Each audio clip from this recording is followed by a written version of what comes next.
প্রশ্ন হলো, মহিলাদের কণ্ঠে গজল অথবা কোরআন তেলাওয়াত শোনা জায়েজ হবে কিনা? ভাই, কোরআন তেলাওয়াত হইতে হবে সুমধুর কণ্ঠে, মিষ্টি কণ্ঠে। আর কোরআন তেলাওয়াতের ব্যাপারে হাদিসে আসছে, লাইসা মিন্না মান লাম ইয়াতাগান্না বিল কোরআন, যে কোরআন তেলাওয়াতের সময় সুন্দর কণ্ঠ দিয়ে তেলাওয়াত করে না, সে আমার উম্মত না।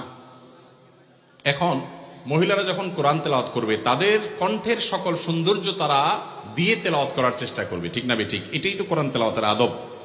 এখন যদি একজন পরপুরুষ গায়রে, যিনি পুরুষের জন্য, ওই মহিলার জন্য গায়রে মাহারাম, ওই ব্যক্তি যদি তার তেলাওয়াত শুনেন, তার কণ্ঠের ইসলামী সঙ্গীত শুনেন, ভালো খালি গলার কোনো ভালো সঙ্গীত শুনেন, তাহলে শুনতে গেলে তার কণ্ঠের যে কোমলতা, ওই কোমলতার ফলে এই ব্যক্তি এটা শোনার ফলে ফিতনায় পতিত হওয়ার আশঙ্কা আছে না নাই?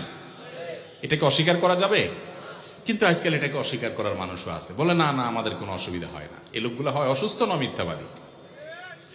মনে রাখবেন, আল্লাহ তাআলা সৃষ্টি করেছেন যেভাবে, নেচারটা যেভাবে করে দিয়েছেন, এর ব্যতিক্রম হয় না।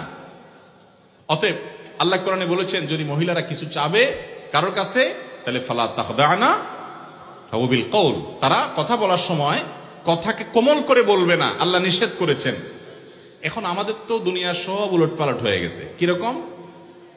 বউ আপনার স্বামীর সাথে কথা বললে কর্কর ভাষায় বলে, হ্যাঁ বলো, এতবার ফোন দিচ্ছ, কি দরকারে কিছু বলবা কিনা। এরপর অন্য লোকের সাথে কথা বলে, জি ভাইয়া বলেন প্লিজ, ঠিক না? এখানে একে হাম্মামে জারে নাঙ্গি, স্বামী স্ত্রী সবারই একই অবস্থা, মহিলাদেরও একই অবস্থা, পুরুষদেরও একই অবস্থা। পুরুষ বেচারা হয়তো দোকানদারি করে, কাস্টমার একটা আসছে, ওইটা মহিলা কাস্টমার মনে করেন, জি আপা বসেন, বসে রে, আপাকে চেয়ার দাও, আপা বলেন কি খেদমত করতে পারি, আপা কি লাগবে, খুব সুন্দর সুন্দর। একই টাইমে যদি বউ ফোন দেয়, তুমি এত ক্যাস করো কেন, তোমার কোনো কাজ কাম নাই বাড়িতে, কি বলবা যদি বলো, ঠিক না বেঠিক? অথচ আমাদের সবচেয়ে সুন্দর ব্যবহারটা পাওয়ার কথা আমাদের স্বামী এবং স্ত্রী, জীবন সঙ্গী, ঠিক না বেঠিক? সেই জায়গায় কর্কশ, বাইরে এসে মানুষের সাথে ভদ্র সাজি আমরা, এটা উচিত না।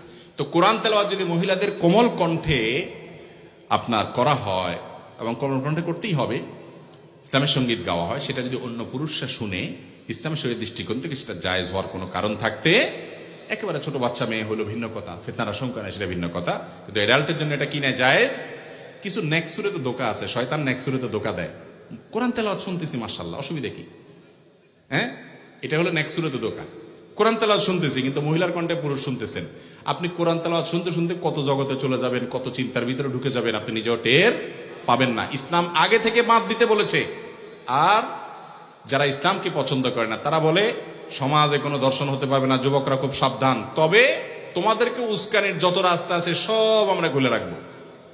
বিজ্ঞাপনে, বিলবোর্ডে